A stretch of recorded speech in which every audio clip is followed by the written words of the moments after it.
స్వామి వివేకానందుడు ఏమిటంటే నా మతం మాత్రమే ఉండాలి, నీ మతం నశించాలి, వారి మాటలు ఇవన్నీ కూడా. ఆయన ఎవరంటే వారికి నా హృదయాంతరాళంలోంచి నా యొక్క సంతాపాన్ని తెలియజేస్తున్నాను, నీ కోరిక నెరవేరదు, ఇట్స్ జస్ట్ ఇంపాసిబుల్. ఏ హిందూ అయినా కూడా మొత్తం అంతా సనాతన ధర్మం నిండిపోవాలి, ఇస్లాం క్రైస్తవులు నశించాలి, అది అవ్వదు. అది కానీ ఈ సబ్జెక్ట్ ఒక నిమిషం అండి, ఈ సబ్జెక్ట్ లోతుకి వెళ్ళాలి మనం. నా మతం ఉండాలి, ఇది అవ్వదండి.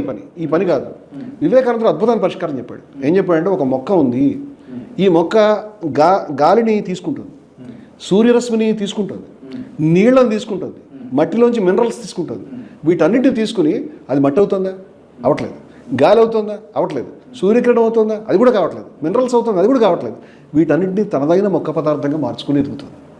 అంచేత మనం ప్రతి మతం నుంచి కూడా గొప్ప గొప్ప విషయాలు ఏమైనా ఉంటే వాటి అన్ని మతస్థులు కూడా, హిందూ మతంలో ఉపనిషత్తులు ఏం చెప్తున్నాయో అది హిందువులు కాదని మొత్తం ప్రపంచ మానవాళి ఆస్తి. శర్మనంది మోట్లో క్రీస్తు ఏం చెప్పారో అది జీసస్ క్రీస్తు కాదని ప్రపంచ మానవాళి అందరికీ సంబంధించింది అది. అలాగే ఖురాన్లో ఉన్నటువంటి మంచి విషయాలు అది కూడా ప్రపంచ మానవాళి ఆస్తి.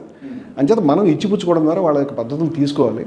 దేన్ని కూడా మొత్తంగా పక్కన పడాల్సిన అవసరం లేదు. నా మతమే ఉండాలనే పద్ధతులు కాకుండా ప్రతి మతం నుంచి మంచి విషయాలు తీసుకుని మనిషి ఎదగాలి. ఇది మన ఆలోచన. ఇది ఋగ్వేదంలో ఉంది, వివేకానందుడు చెప్పాడు. రైట్.